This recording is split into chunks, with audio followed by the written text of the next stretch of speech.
Hello there, welcome. This is COM 230, Graphics and Layout in Print Media, and these are your technical demonstrations for using Adobe Illustrator CS5. This is Lesson 1. There will be 10 lessons on using Illustrator tools, followed by 5 lessons on applying Illustrator tools to create graphics. This is the introductory lesson, of course. I just want to start off by telling you guys that these lessons will be using Adobe Illustrator CS5. If you have Adobe Illustrator CS4, these lessons will also work for you. There are only minor changes between CS4 and CS5 for what we are doing. There were a number of upgrades in CS5, but most of these are higher level tools and palettes and windows, which we will not be using during this class. So CS4 will work, but CS5 is a little bit easier for workflow reasons. So before we start today, I wanted to start off by telling you guys the difference between vector graphics and raster graphics. Okay, vector graphics are what we will be using this semester in Illustrator, and raster graphics are what you might be familiar with if you've ever used any photo editing software such as Photoshop. So let me first show you some samples. I'm going to open up Adobe Illustrator. I already have a file open. This is one of the sample art files that comes with Adobe Illustrator CS5. You can get to these by going into the software application folders under sample art. This is just one of them. Now, this is a pretty complex graphic. We won't be doing anything quite this complex this semester in class. However, most of the tools that they used in this graphic, you guys will also be using in your illustrations and designs.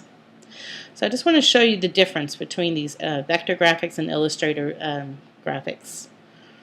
I'm going to go to my tool to magnify, and I'm going to zoom in to this illustration. And as we zoom in, you'll see that the lines of the objects themselves stay very, very sharp. This is a telltale sign that this is a vector graphic illustration. Vector graphics can be created using a number of different software packages. Adobe Illustrator is the industry standard, so one that is most commonly used. So as we zoom in on this graphic, you'll see how these lines are staying very, very sharp. The differences between colors on these shades are very, very sharp. Okay, they did add a texture in the background that you can see here.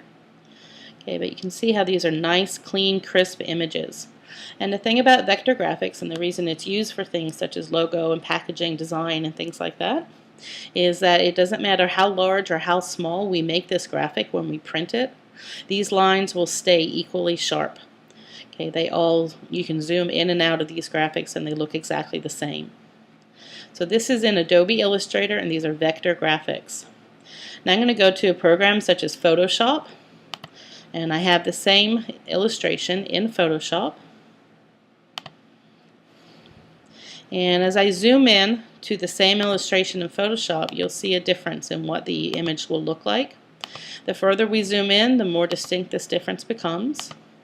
And while Photoshop is great for editing photographs that already have a significant amount of kind of gradation between images and between parts of an image, you'll see that as we zoom in to something such as a vector graphic that's been rasterized in Photoshop, you'll see how the edges start to fall apart.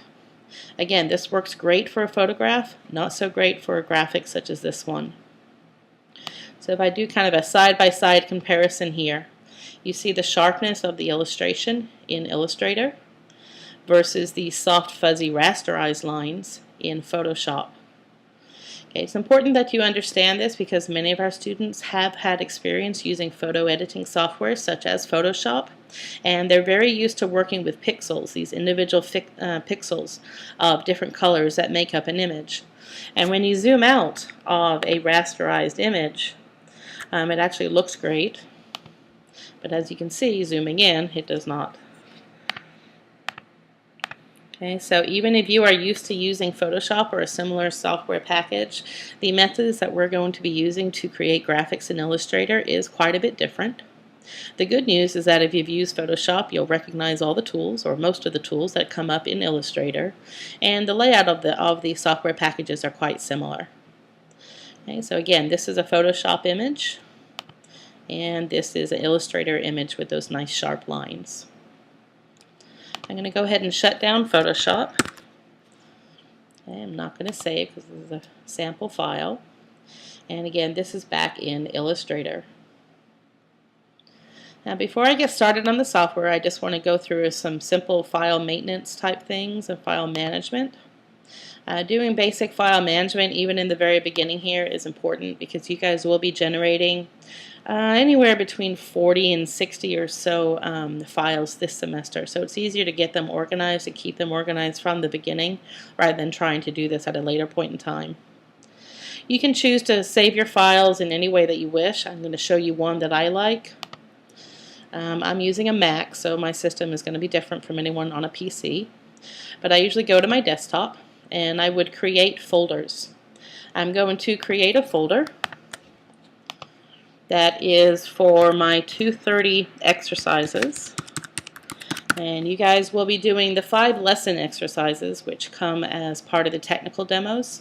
And you'll also be doing 3 formal Illustrator exercises, which you will be submitting for grades and also for peer review. So I'm going to put all my exercises in 230 exercises, and I just have this placed on my desktop. You may choose to organize your files differently, but having an individual folder for the exercises is a great idea. I'm also going to create a 230 projects folder, and you guys will be doing 3 major projects. 2 will be solo projects and 1 will be collaborative with other students in the class. And then you'll also be doing a final portfolio submission. And the real reason for doing all this file management is to make sure that when it comes time to do that final portfolio, that you'll be organized and can really put it together really quickly. Otherwise, trying to hunt through all your files and such can get pretty confusing and frustrating. I'm also going to create one more new folder just for miscellaneous materials. And this way I know that everything is here, sitting on my desktop or sitting wherever you wish to put it. Okay, and you'll see those 3 folders popped up on my desktop over here. And these are just the 2 files that I was showing you earlier. This is an Illustrator file with the extension of AI. I also made a copy of that as a PDF document. When you're in Illustrator, you can save to a number of different formats. The 2 formats you will be using this semester is Adobe Illustrator and PDF. Okay, you need to have a copy of every single graphic that you do in both of these formats. Okay, and I'll have more detail on that later. As you are working in Illustrator, it's also really important to save often. Everyone says this all the time, but we always forget. I know I am quite guilty of that on occasion. But I've lost a lot of work over the years because I didn't save often enough, and I have learned to save quite often now. I just hit Apple S on my keyboard. If you're on a PC, you'll have a different keyboard shortcut. Learn what that is, and just every few minutes get into the habit of hitting Apple S or whatever the equivalent is on your PC.